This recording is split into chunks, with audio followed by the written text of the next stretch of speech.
Every game starts with an idea. What's the idea behind Somnium, Rise of Laputa? When I originally created what would eventually become Somnium, it was a game designed to be played in between rounds at a Magic the Gathering pre-release. The vision was a simple-to-learn game with strategic depth that could be played quickly with a medium-sized group of people. Does Somnium live up to its goals? Was it properly designed and developed? Let's start with the initial game and see how it grew from there. Somnium was originally a 60-card deck with 4 rules. 1. A player should always have 3 cards in their hand, and draw a card if they don't. 2. A player can play a single card on their turn. 3. A player wins if they have 20 or more victory points at the end of their turn. 4. There are 2 types of cards. A. Events are played, have an effect, and go to the discard. B. Characters are played, grant their point value on play, and stay in play. If they are removed from play, you lose their point value. A fairly simple game.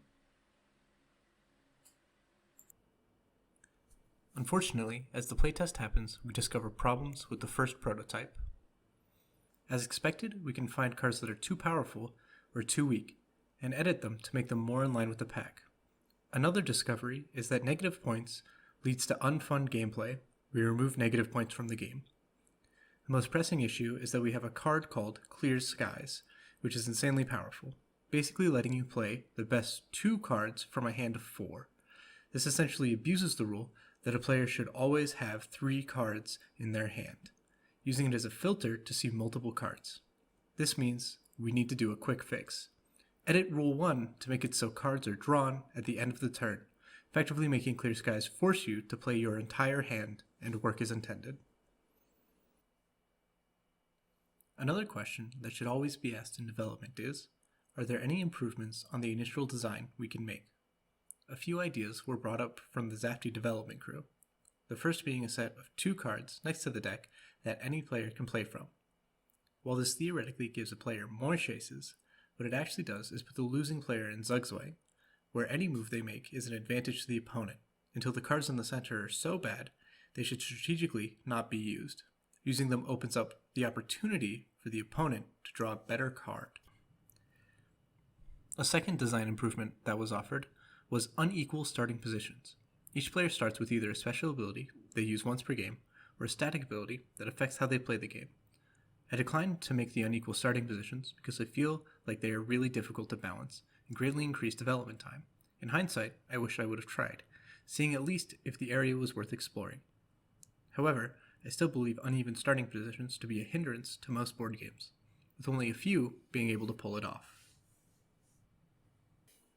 The third design improvement was the creation of cross-turn involvement.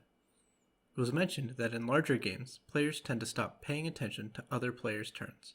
This leads to players becoming disinterested in a rather simple game. We introduced a few cards to solve this. The best example is the Meteorologist. This card makes you pay attention to what your opponents play, because if it's a haymaker event, you can put a stop to it. Giving a player this small point of interaction makes them feel like they can become a vital force during an opponent's turn, and keeps them interested in playing. The next topic we'll talk about is the use of statistics in developing a game. We looked at the chance that a player would win the game given they go first. Interestingly, the second player won about 55% of the time. You would think given the first player is the first to get points, they would be more likely to win. What is left out in that assumption is the chance that the beginning player could be left with few options, since many reactive cards are in the deck. A starting hand that only kills enemy cards, or makes them lose points, effectively does nothing. There are a couple ways to fix this. The most pressing was adding more proactive cards, like the Spy, adding a new avenue of proactive gameplay. This also adds urgency to playing your powerful cards, as keeping them in your hand leaves them open to getting spied on later. Another statistic that was relevant was the length of games played. In the second round of playtest, we realized that some games, particularly with 3 or more people, were taking way too long.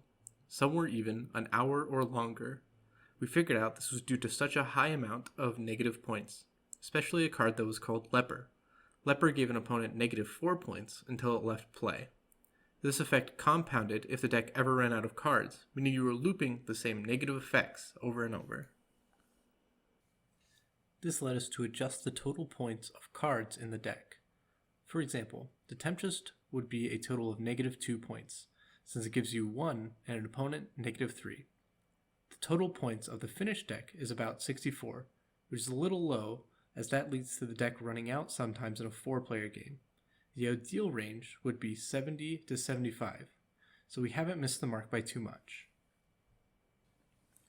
The final part of any board game is the logistics of the pieces being made for it. The biggest constraint was the size of the deck. The deck was originally a 60-card deck, but the production was best with a 54-card deck.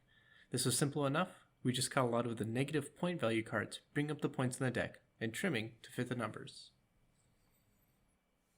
The rest of the logistics was handled by Zafty Games, so I may be incorrect in what happened, and any credit for good ideas goes to them.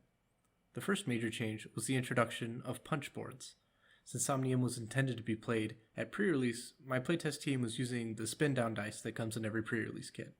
This is not a great idea to try and mass-produce, and I think Zafty made a great choice in using punch boards. It was much more cost-effective. It also makes it easier to keep track of your score, and easier to see other people's scores. Unfortunately, they did generate a problem by giving 2 cards with different effects, similar names. This is something I did in the first beta of the game, and fixed because of the confusion it caused. It's simply unfortunate that when renaming cards, they stumbled into a name that had already been used. Another genius addition by Zafty was making the rulebook a single page. It shows in a quick and powerful way. This game is easy to learn. They also did a lot of streamlining of card designs. Making events and characters visually distinct is very helpful for knowing how a card works, as well as adding the Ouroboros to cards that have a continuous effect. All of this helps show what a card does without having to use words, something valuable in any board game. As a footnote, they also added these little pips at the bottom, so you know how many of the given card is in the deck without memorizing it, which can be helpful for particular cards. The extra information is useful, but not every player will use it. It might also confuse less enfranchised board game players, which is why it's good Zafty left the pips to blend in a little bit. Only people looking for that type of information will find it. Sadly, this is where my involvement with the game ends entirely. The Kickstarter campaign, and all the art, legal, and many other things were completed by Zafty Games. However, a shout out is due to Davey Wagnerok for his amazing artwork done in the game. So, does Somnium live up to the hype? Did it finish with its goals still intact? It does turn out to be a quick game you can play with a medium group of people.